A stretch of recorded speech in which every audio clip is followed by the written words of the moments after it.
할렐루야. 날씨가 참 덥지요. 네. 가만히 있어도 땀이 날 정도로 덥습니다. 더위가 비가 좀 오셔서, 비가 하도 귀하기 때문에 오셔서 말합니다. 비님이 오셔서 대지를 촉촉히 적셔 주셔가지고 생활 가운데에 소생게 되어지는 그런 은혜가 있으면 참 좋겠는데 곧 그렇게 되겠죠. 우리가 하나님 은혜를 갈망하면서 이 땅 위에 큰 비가 내리는 것처럼 또 팍팍해진 우리의 심령 위에도 성령의 담비가 줄줄 내릴 수 있도록 소망하는 우리의 삶이 되기를 소망합니다. 계속해서 이제 디모데를 보고 있고, 이제 디모데 전서가 서서히 마지막을 향해 달려가고 있습니다.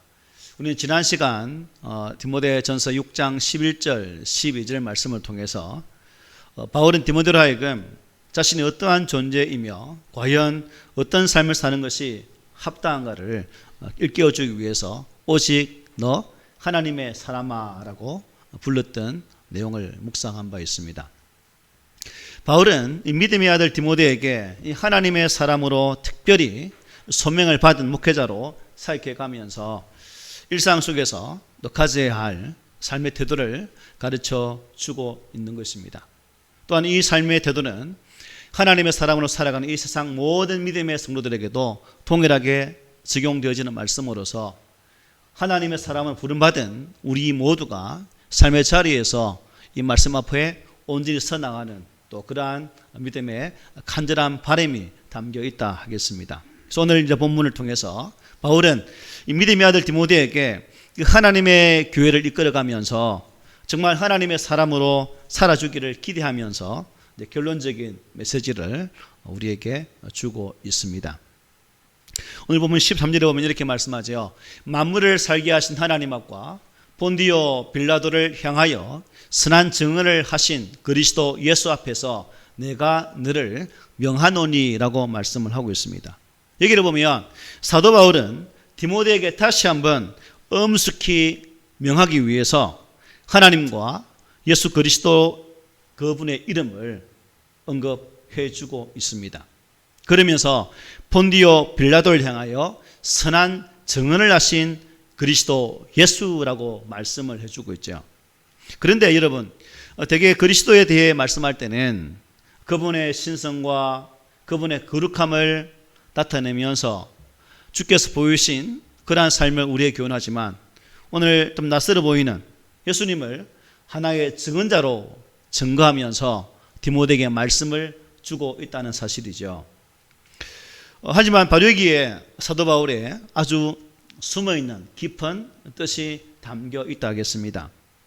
왜냐하면 바로 앞에서 바울은 디모데가 과거에 많은 사람들 앞에서 했던 증거들을 회상한 바 있기 때문입니다. 그러므로 증언자로서 그리스도를 언급하는 이유는 바로 이 그리스도와 같은 자세로 이 과거에 했던 증언과 고백을 지켜나가라는 그러한 의미가 있다 하겠습니다. 자, 그렇다면 여러분, 이 예수님의 증언, 그 증언은 어떤 증언일까요? 요한복음 18장 19장을 보면 우리 예수님께서 잡히셔서 빌라도의 법정에서 재판을 받는 장면이 나옵니다. 우리가 이미 많이 보았던 내용들이죠. 재판장 빌라도, 죄인된 예수 그리스도. 빌라도는 자신에게 우리 인생에 생사여탈권이 있음을 강조하면서 예수에게 억압하며 그가 유대인들이 원하는 그러한 대답을 원했지만 예수님께서는 그 죽음 앞에서도 절대 흔들리지 아니하고 당당하게 그리스도의 사명을 감당하는 그러한 모습을 보이고 있고, 오히려 네가 말하는 그라고 말씀하면서 빌라도에게 두려움 없이 그리스도됨을 선포했던 내용을 요한복음 18장과 19장을 통해서 우리는 분명히 볼 수가 있습니다. 저는 그 장면을 보면서 재판장 되는 빌라도와 죄인된 예수의 입장이 뒤바뀐 모습을 볼 수 있다는 거죠. 당당하게 말하는 예수 그리스도, 그 당당함에 오히려 두려움을 느낄 수밖에 없었던 빌라도의 모습, 이것이 예수가 정언한 내용이라는 겁니다. 어떠한 상황 속에서도 굴하지 아니하고 비록 죄수라는 그 위치에 서서 참 연약한 상황에 빠질 수밖에 없는 그런 상황이지만 아버지 하나님께서 보내신 그 자리에서 당당하게 당신의 말씀을 정언하시면서 예수님은 십자가의 길을 묵묵히 걸어가셨다는 사실입니다. 참 두렵고 떨리는 그 자리, 그 상황이지만 일관되게 진리를 말씀하신 하나님 나라에 대해서 정언하신 그 사명의 완수의 모습이 오늘날 우리에게도 또 지금 말씀을 받고 있는 디모데가 감당해야 될 증언자의 참된 모습이다라는 것입니다. 하나님과 그리스도의 증인들은 바로 이와 같은 태도를 가져야 된다는 거죠. 그런데 우리의 모습은 어떻습니까? 여기 앉아있는 여러분들의 모습을 끄집어서 말을 하면 상처를 받을 수밖에 없고, 그래서 한 예를 성경에서 끄집어내보면 멀리도 갈 것 없이 베드로를 한번 등장시켜 보겠습니다.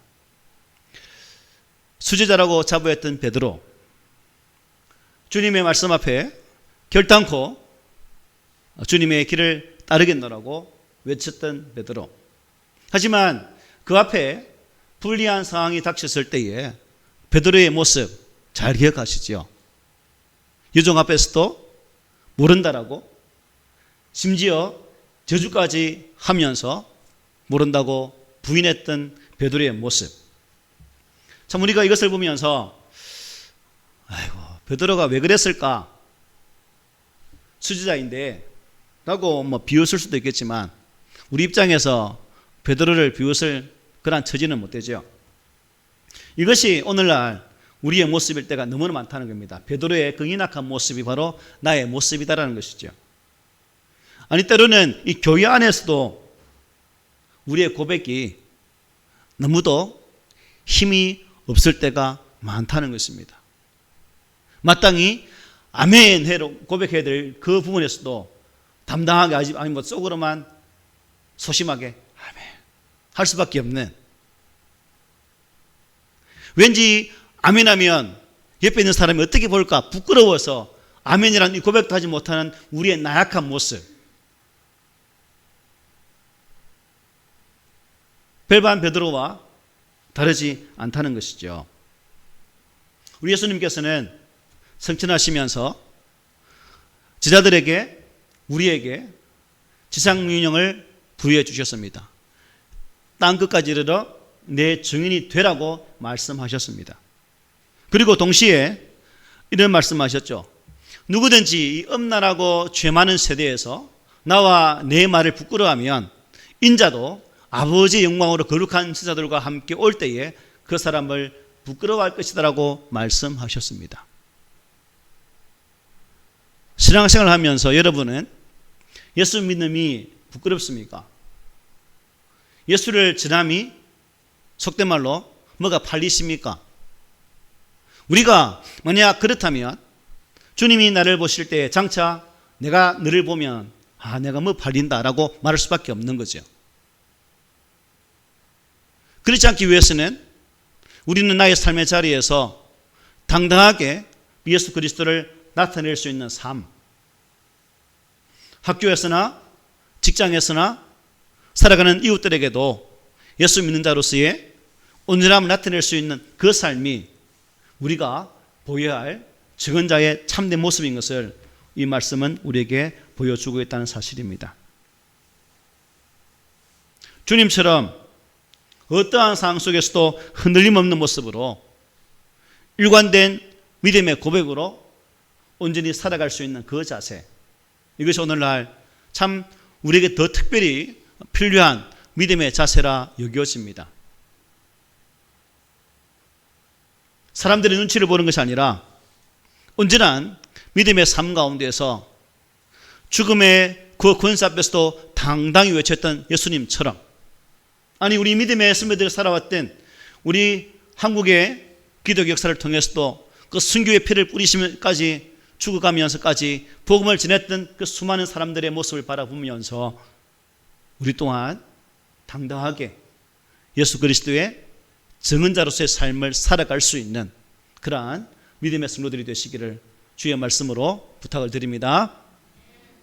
1장 14절 보면 이렇게 말합니다. 우리 주 예수 그리스도께서 나타나실 때까지 흠도 없고 책망받을 것도 없이 이 명령을 지키라 말씀하고 계십니다.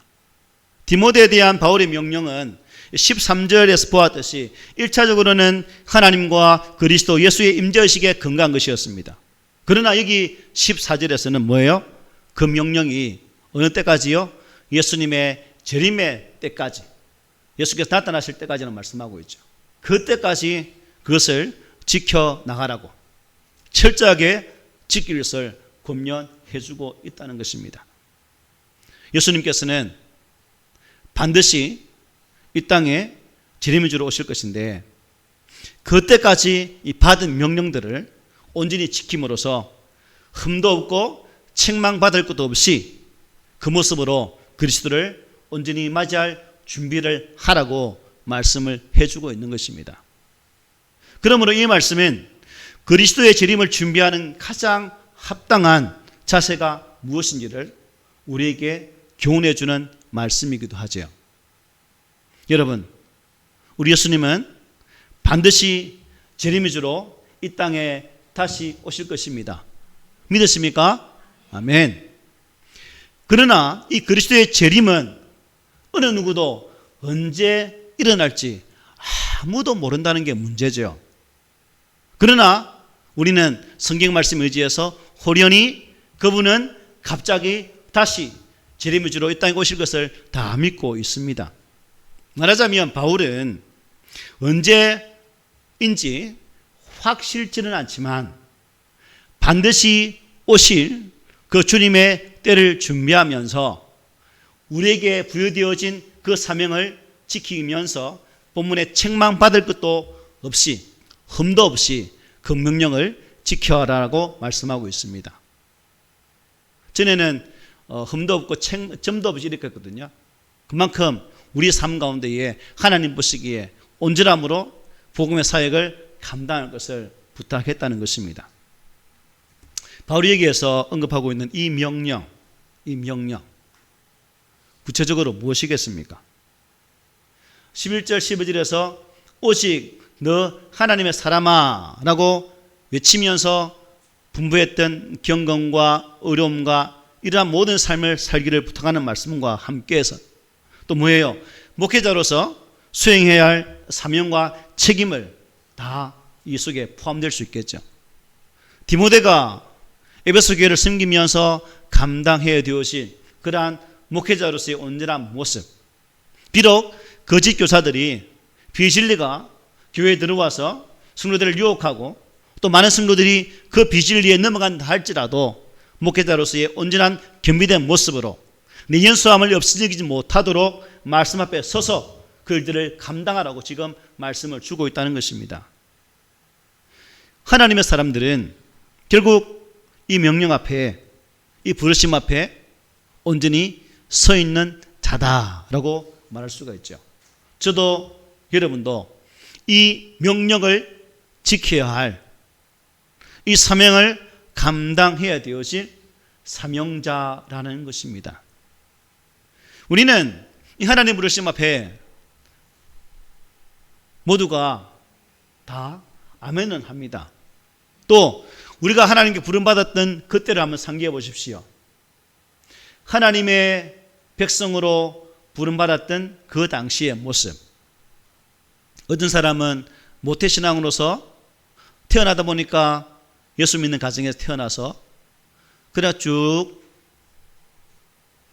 예수 믿는 그런 삶을 사는 사람도 있고, 또 어떤 사람은 누구의 전도를 받고서 예수를 만나 신앙생활을 했던 사람도 있을 것이고, 또 어떤 사람은 삶 속에 어떠한 고난의 문제 앞에 이 고난의 문제를 돌파하고자 그 해결점을 찾고자 예수 앞에 나와서 그 문제를 맡기는 말미암아 예수를 만난 그러한 분도 계실 겁니다.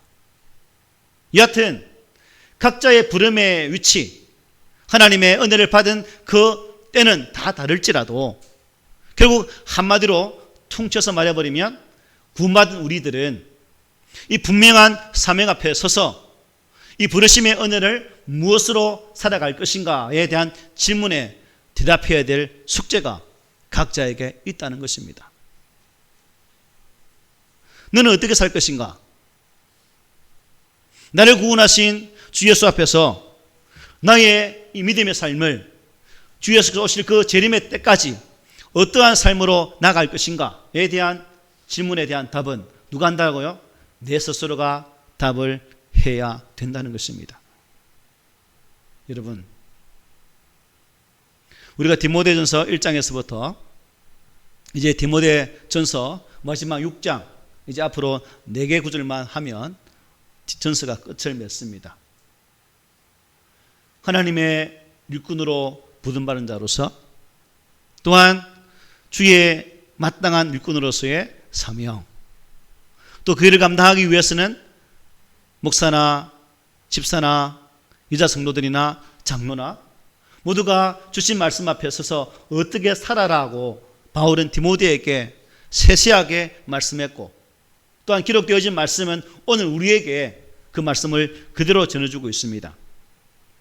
때문에 우리 믿음의 성도들은 마지막 때가 가까울수록, 주의 재림의 날이 점차 다가올수록 진리 위에 서서 예수 그리스도께서 흔들리지 아니하시고 구원의 길을 걸어가셨던 것처럼 우리 또한 그러한 사명을 받은 자로서 흠이 없는 모습으로, 온전한 모습으로 다시 오실 주 예수를 맞이하는 그러한 삶을 준비하는 자로 살아가야 된다는 것입니다.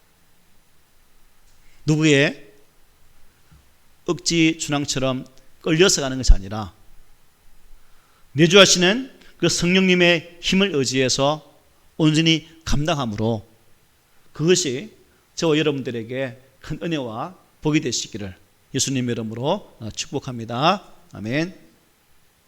이런 15절에 이렇게 말씀해요. 기약이 이르면 하나님이 그의 나타나심을 보이시리니 하나님은 복되시고 유일하신 주권자이시며 만왕의 왕이시며 만주의 주시오라고 말씀하고 있습니다. 여기에 기약이 이르면 자신의 때에 in his time이라고 말씀하고 있습니다. 이것은 그리스도의 재림의 시기를 인간이 이렇게 어림잡거나 짐작하거나 또 시한부 종말론을 외치는 그 사람들처럼 이렇게 접근할 수 없는 것임을 분명히 말씀해 주고 있습니다. 누구의 시간요? 그의 시간, 하나님의 시간입니다. 이 그는 예수가 아닌 성부 하나님을 가리킵니다. 아들도 성령도 모르는 그때, 아버지의 때에 그 날은 반드시 이루어질 것임을 말씀해 주고 있죠. 예수님의 재림은 하나님의 가장 좋은 때에 이루어진다는 사실을 이렇게 말씀해요. 그가 모든 사람을 위하여 자기를 대속물로 주셨으니 기약이 이르며 주신 증언이라. 또 디도서는 이렇게 말씀합니다. 자기 때에 자기의 말씀을 전도로 나타내셨으니 이 전도는 우리 구주 하나님이 명하신 대로 내게 맡기신 것이라고 말씀을 하고 있습니다. 따라서 이러한 말씀들은 하나님께서 당신의 시간대에 예수 그리스도를 재림하심으로 절대적인 주권을 드러내시는 그런 우림을 말씀해 주고 있다는 것입니다. 여기 우리가 주목해야 될 게 뭐냐면 예수님의 재림의 사건은 단순히 어떤 외부적인 요인에 의한 것이 아니라 오직 성부 하나님의 단독 사역인 것을 말씀해 주고 있고, 그분의 사역을 통해서 아들 하나님이 또한 성령 하나님이 함께 일하신다는 사실을 이러한 말씀을 통해서 우리는 분명히 보게 된다는 사실입니다. 하나님이 보이시리니 라고 말씀하고 있죠. 하나님이 보이시리니. 그래서 미래에 어떠한 시점, 어떠한 때에 하나님께서는 반드시 아들 예수를 보내셔서 이 땅에 진정한 회복의 날을 보여주신다라고 말씀해 주고 있다는 사실입니다. 말하자면 이 사건은 누구의 일이라고요? 성부 하나님의 전 우주적인 권세를 가진 거룩한 사역이다라는 사실을 깨닫게 됩니다. 그러므로 우리 모든 성도들이 기록되어진 말씀 앞에 서서 이 말씀이 내게 주시는 영적 교훈들을 우리의 가슴으로 받고 또한 내 삶의 자리에서 순종하게 되어질 때에 주님의 다시 오신 그 재림의 날을 잘 준비할 수 있는 성도가 될 수 있다는 사실입니다. 그래서 우리도 이러한 믿음에 걸맞게 항상 준비되어진 또한 예수 그리스도의 그 은혜 앞에 선자로서의 마지막을 끼어서 맞이할 수 있는 복된 성도들이 되시기를 바랍니다. 근데 여기서 본 밑에 보면 하나님 복되시고 유일하시고 주권자이시며 만왕의 왕이시며 만주의 주시다라고 말씀하고 있습니다. 이 표현은 예수님이 또 유대인들이 하나님을 표현할 때 썼던 단어들입니다.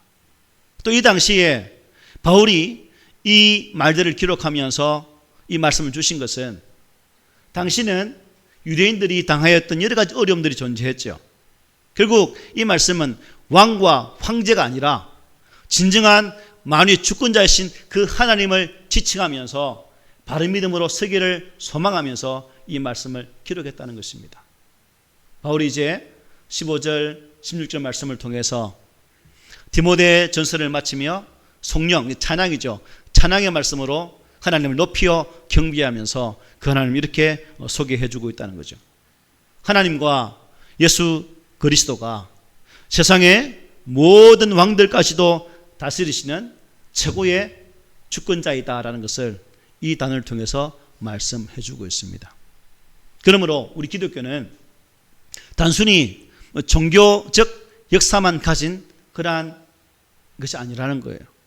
우리가 다니엘서 통해서 보듯이 하나님은 모든 열왕들을 다스리시고 그들을 주관하시며 나라를 세우시기도 하시고 나라를 없이하시기도 하셨던 그러한 분임을 분명히 알고 있습니다. 또 열왕기서를 통해서 볼 수 있듯이 이스라엘의 모든 역사를 통해서 왕을 세우시고 왕을 없이하신 분 또한 하나님이라는 사실을 우리가 분명히 보게 되는 거죠. 결국 이러한 것은 우리 하나님이 이 땅의 진정한 주권자이고 참된 왕이시고 주인 되심을 우리에게 잘 증거하는 내용이라 하겠습니다. 간혹이 아니라 지난주입니다. 한 분으로부터 전화를 받았습니다. 집안에 점쟁이가 있는데 관계가 안 좋다는 겁니다.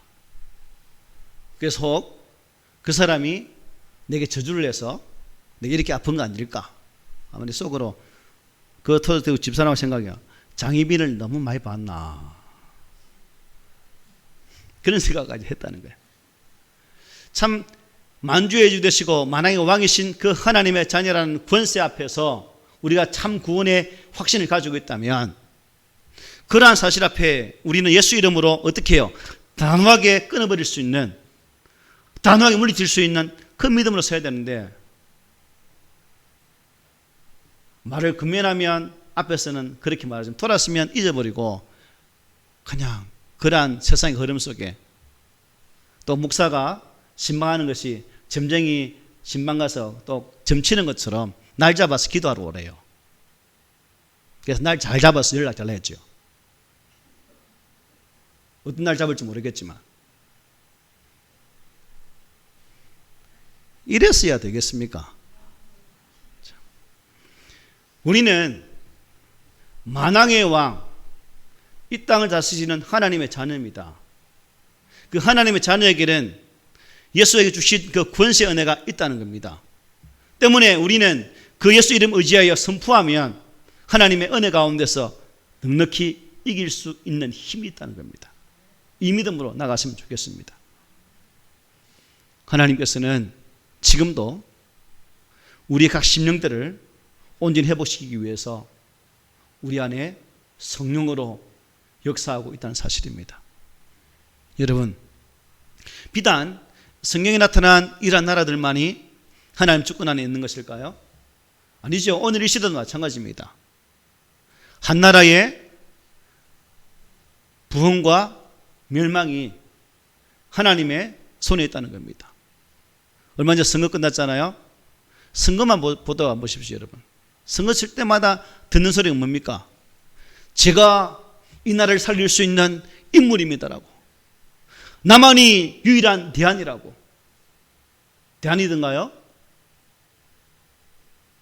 아니지 않습니까? 하나님은 그 사람까지 세우는 분이시고 그 사람을 통해서도 일을 하신다는 것입니다. 경제도 마찬가지죠. 하나님께서 복음으로 나라를 세우시고 복음의 은혜로 만들어야 이 땅에 살 수 있습니다 라고 말하면, 아니 경제라는 것이 어떻게 믿음으로 회복될 수 있냐고 라고 말들을 합니다. 그러나 이 세상에 벌어지는 모든 일들, 사소한 것까지 하나님의 손길이 안이 미친 적이 없다는 사실입니다. 그래서 우리가 이러한 삶을 보면서 참 하나님 앞에서 이 나라를 살리고 이 민족을 살리고 침체되어진 경제를 살릴 수 있는 것은 오직 복음의 은혜밖에 없다는 사실을 우리가 분명히 알아야 된다는 것입니다. 여러분이 직장생활을 하는 것, 내가 건강해서 또 내가 열심히 일해서 그냥 내게 그 땀의 대가로 주어진 것이라고 생각하겠지만, 그것 또한 하나님이 나를 온전히 붙드셔서 그 일을 감당케 하셨기 때문에 그러한 은혜가 있다는 사실입니다. 그러므로 위로는 하나님을 온전히 소망하면서 이 땅에서는 내게 주어진 그 위치에서 가장 최선의 모습으로 주 예수를 증언하고, 통치자나 또한 경계를 담당하는 모든 자들이 이러한 복음의 거룩한 물주기 앞에서 바르게 서서 이 나라를 이끌 수 있도록 우리가 간절히 기도하는 것 또한 우리가 가져야 할 영적인 책무다는 사실을 이 말씀을 통해서 깨닫게 됩니다. 끝으로 여러분 16절 말씀 봅니다. 오직 그에게만 죽지 아니함이 있고 가까이 가지 못한 빛에 거하시고 어떤 사람도 보지 못하였고 또 볼 수 없는 이시니 그에게 존귀와 영원한 권능을 돌릴지어다. 아멘. 아멘. 이 성령에서 우리의 눈길을 끄는 게 뭐예요? 하나님의 감추어진 거룩한 신비입니다. 사람의 눈으로 볼 수 있다고 말했습니까? 보지 못한다고 말씀했죠. 오직 그에게만 죽지 아니함이 있다라고 말씀했습니다. 결국 하나님은 어떠한 시간적 죄악을 받는 분이 아니라는 거예요. 하나님은 우리 인간에 의해 우리 인간의 머리로 한정될 수 없는 그러한 분이라는 것을 이 말씀을 통해서 볼 수 있다는 것입니다. 이단과 정통 기독교의 차이점이 뭘까요? 정통 기독교는 하나님께서 온전히 세우신 그러한 진리지만 이단은 사람의 생각으로 만들어진 그러한 것이기 때문에 오류가 있을 수밖에 없다는 거예요. 그런 측면에서 우리는 이 바른 믿음, 바른 신앙, 또한 진리의 말씀 앞에 서서 그 말씀으로 인하여서 나의 믿음을 겸비한 자로 세워나가는 이 거룩한 작업들을 계속 감당해야 된다는 것입니다. 요한복음 1장 18절에 이렇게 말씀해요. 본래 하나님을 본 사람이 없으되 아버지 품속에 있는 독생하신 하나님이 나타내셨느니라 말씀해요. 왜 이 말씀을 주셨을까요? 하나님은 영이시기 때문에 우리 인간 눈으로 보지 못한다고 말씀하셨어요. 그런데 딱 한 번 하나님이 우리 인간 눈에 보이신 적이 있었는데 그때가 언제예요? 예수께서 이 땅에 육신을 입고 오셨을 때에 우리 인간의 눈에 보여주셨다는 사실입니다. 육신을 입고 천하디천한 이 자리에 오셔서 우리의 구원을 위해 고난당하시고 십자가에 죽으시고 부활하심으로 영원한 생명을 주신 그 주 예수가 유일하게 인간으로 보여신 한 모습이라는 것입니다. 여기서 우리가 그러면 구약시대 때 하나님 나타난 게 뭡니까? 라고 따질 수 있겠죠. 구약의 그런 모든 환상들은 그야말로 환상이죠. 환상. 하나님 계시로 말씀하신 내용들이라는 것입니다. 그래서 우리가 이러한 말씀을 대하면서 언제나 하나님의 거룩한 은혜를 가진 자로서 저도 여러분도 하나님의 자녀로 살 수 있도록 또 주께서 말씀하신 바 내가 거룩하니 너희도 어떻게 해요? 거룩하라고 말씀하신 것처럼 이 거룩한 삶을 살기 위해 부단히 애쓰고 수고하는 그러한 삶을 살아가야 된다는 것입니다. 여러분, 오늘 우리 인생은 그저 지나가는 이 무의미한 시간 속에 한 점처럼 살아가는 존재가 아닙니다. 저와 여러분은 하나님의 위대하신 계획들 속에 부름받은 자들로서 또한 그 시간의 흐름 속에 쓰임받는 그러한 성도들이라는 것입니다. 때문에 전에 텔레비에 만남 프로그램 있잖아요. 무슨 프로고 옛날 사귀었던 사람 그런 게 있잖아요. 그거 할 때 막 이름만 불러도 막 주저앉아서 막 하더라 아닙니까? 나중에 우리가 하나님 만날 때에 그러한 떨림으로 하나님과의 만남을 기대해야 되지 않겠습니까? 나를 사랑하시고 나를 가장 잘 아시고 우리의 삶의 모든 것이 되시는 그 하나님이 나와 만날 그 시간, 누구야? 라고 부르면 아버지라고 두 손 들고 그분을 맞이할 수 있는 그러한 준비된 신앙의 자세, 이것이 오늘 우리가 가져야 할 믿음의 자세라는 것입니다. 말씀 마치겠습니다. 여러분, 주님 오시는 그날까지 혹은 주님 앞에 서는 그날까지 본문의 말씀처럼 흠도 없고 책망받을 것이 없게 설 수 있도록 말씀 안에서 살아가시기를 바랍니다. 진리와 성실과 의로서 살아가시기를 바랍니다.